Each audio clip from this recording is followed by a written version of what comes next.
this image is of a burning building. It's not the exact burning building I'm going to talk about, but it's just illustrative. In 1966, the Youth Council was stirring so much up that a local chapter of the KKK bombed the headquarters of Milwaukee's NAACP. When they bombed the NAACP, the Youth Council went to the police and said, "You have to protect us." And the police said, "If you don't want trouble, don't make trouble for yourself." So the Youth Council... I'm going to interrupt you briefly, Adam. I'm sorry. This is not Birmingham, Alabama, also referred to as Birmingham. You know, this is not the Deep South.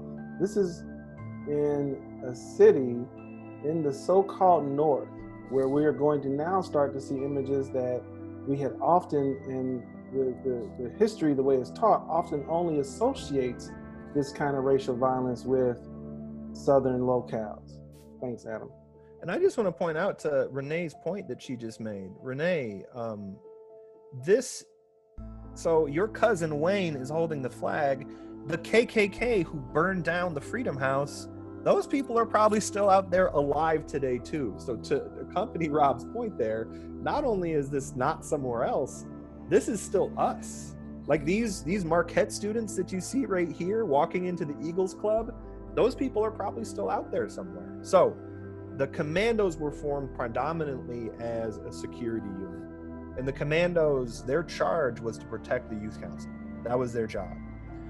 And as the marches went on, they went from just being the muscle to being both the brains and the brawn.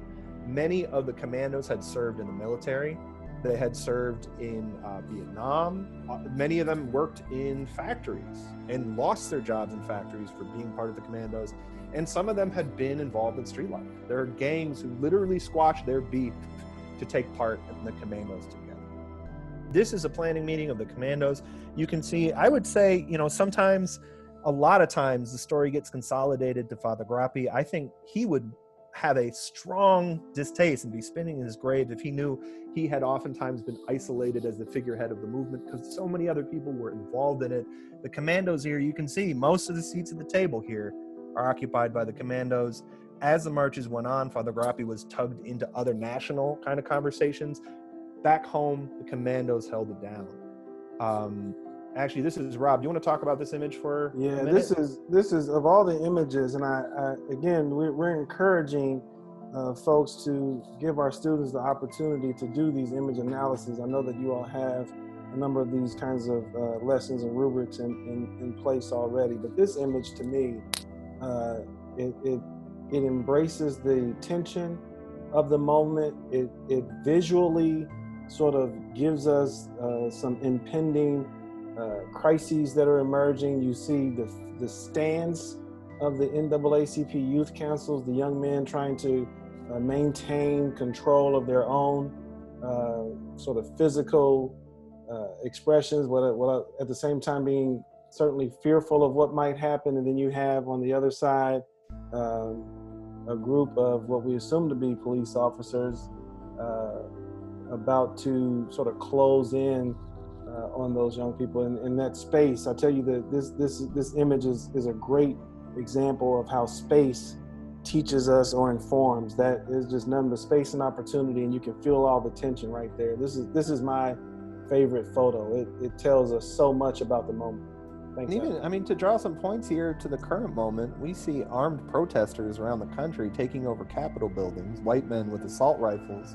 And then you see people freaking out about Colin Kaepernick taking a knee, or Mike Brown being presumed to be armed and dangerous solely by being a person. So I think this image is one that resonates really, really strongly with the current moment. Well, and it also is a again sort of a great example of how the theories and the ideas around protests had expanded into communities beyond the South. Obviously, they are practitioners of nonviolence, while at the same time being very willing to protect themselves as needed. Absolutely. You know? I think, yeah. So this is the counter-protesters. This street right here, you can see Forest Home Beer and Liquor Store. This is where today the intersection of Cesar Chavez Drive in Forest Home, I believe. So these, this is a point I've heard Rob make many times. You know, these young men look like students, and this looks like the teacher, and that is literally true in this case. You have a youth movement of hate as well as a youth movement of the NAACP Youth Council. I think it's important. One of the reasons I think this story has been lost is that this is a difficult story for white people to hear, because all of us want to identify with the people on the right side of this thing. But these people, much like many of the youth council members and commandos are still around, these signs are in someone's garage somewhere. These guys are somewhere. They have children and grandchildren. And they probably don't show them these images, but they teach them these lessons. This is who they're protesting against. This is the response to this. So there's a lot of images out there, some really beautiful ones of these movements, of this movement. And really a lot of these images I had not seen until the last few years. Really incredible images of dramatic civil rights movement in Milwaukee. On the day that the Packers played, I actually saw in December, the marchers organized a boycott of businesses hostile to African Americans. They called it Black Christmas. They had their own Black Santa. Then on the day that the Packers played in the famous Ice Bowl football game, the youth council was outside marching, probably for longer than the football game, and burning a few more calories and wearing fur.